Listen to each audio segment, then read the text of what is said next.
All right, so we're almost done with chapter 16, or 16.2. It's been lasting forever, but we're almost there. So basically what this is we've already replicated our DNA. We went from one parent strand to two daughter strands through the whole process, and now we're talking about what happens if there was an error in this process.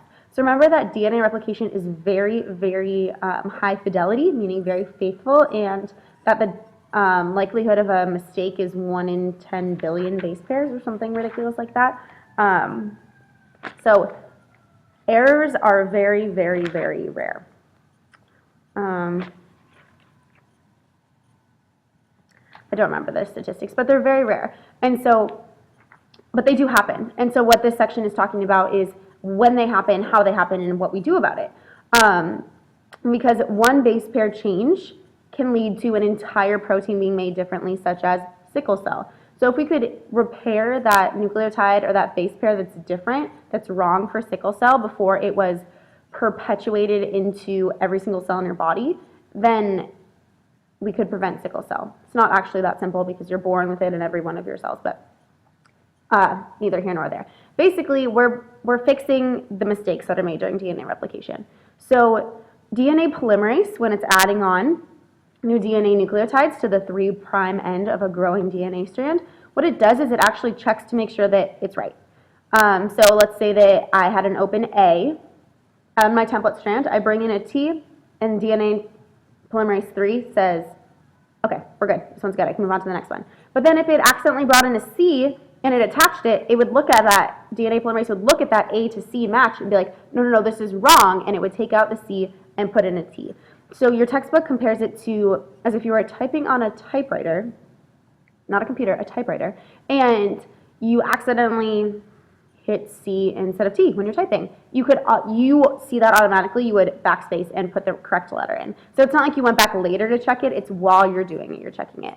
And so that's one way that we prevent that. So I think your textbook says that there's actually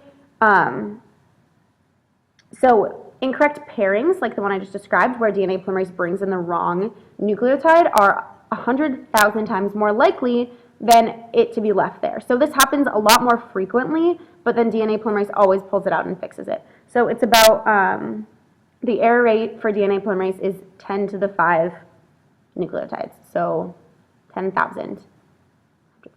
1 in every 10 to the 5 nucleotides is an error, but then DNA polymerase is really good at checking that before it moves on to the next one. So that's one way.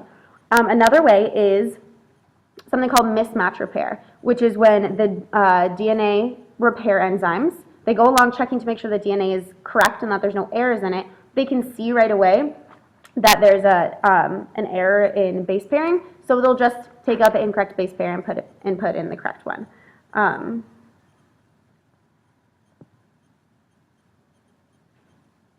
That's in mismatch repair. So they just find the wrong pair, immediately place in the correct nucleotide.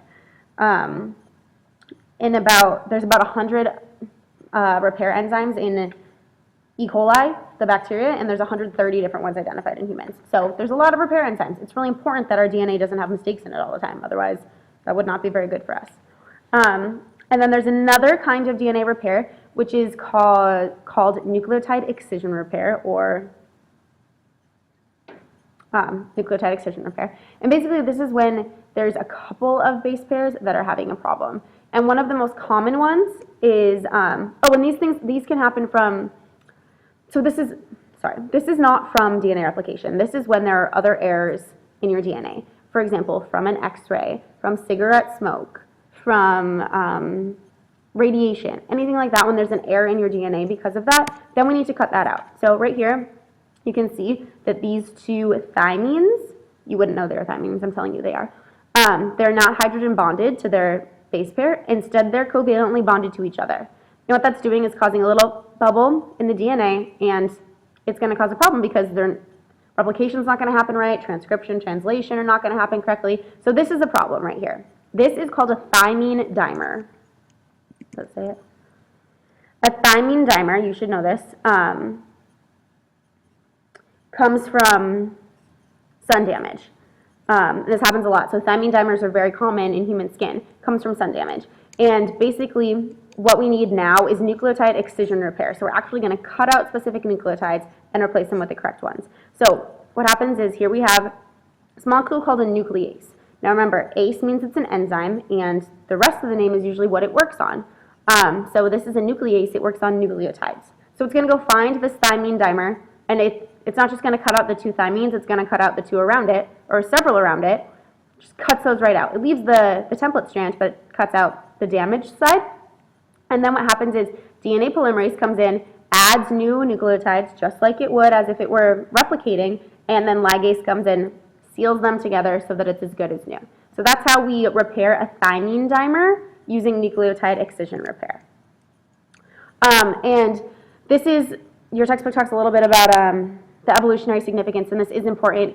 Basically, if we don't fix these mutations, then for repeated replications of the DNA, they might become permanent in a population, which is a mutation meaning that a new trait has appeared in the population. And this might be an advantageous trait. That's how humans started walking upright and got opposable thumbs, was from advantageous mutations, but a lot of mutations are also not advantageous, especially if they happen in the sex cells, if this happens during meiosis or on, in a sperm or egg cell, then it's going to be passed on to the next generation. So that's when it's really important. That's the evolutionary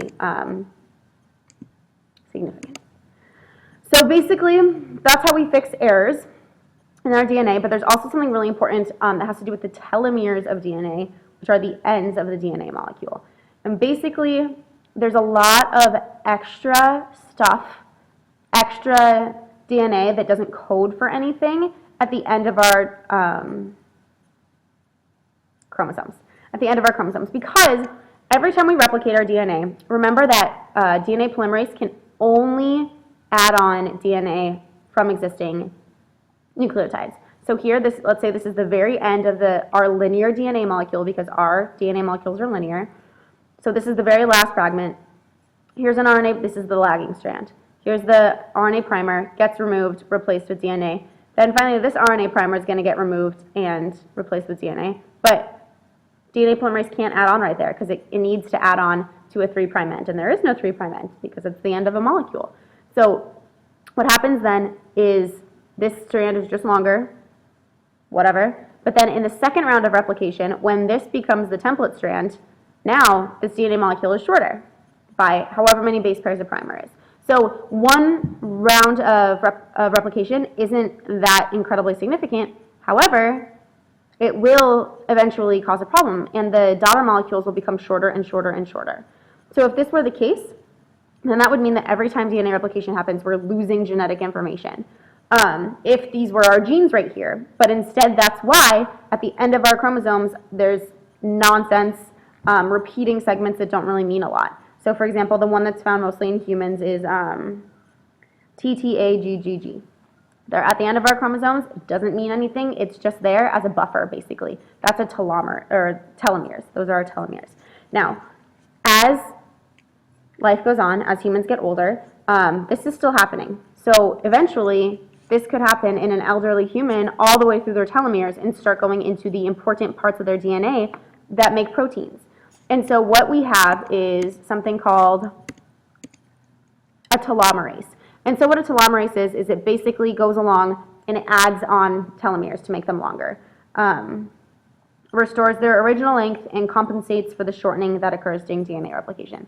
And this occurs in germ cells, which are the cells that will eventually become your gametes, because that's when it matters, if you're passing them on to your offspring or not. And that's 16.2.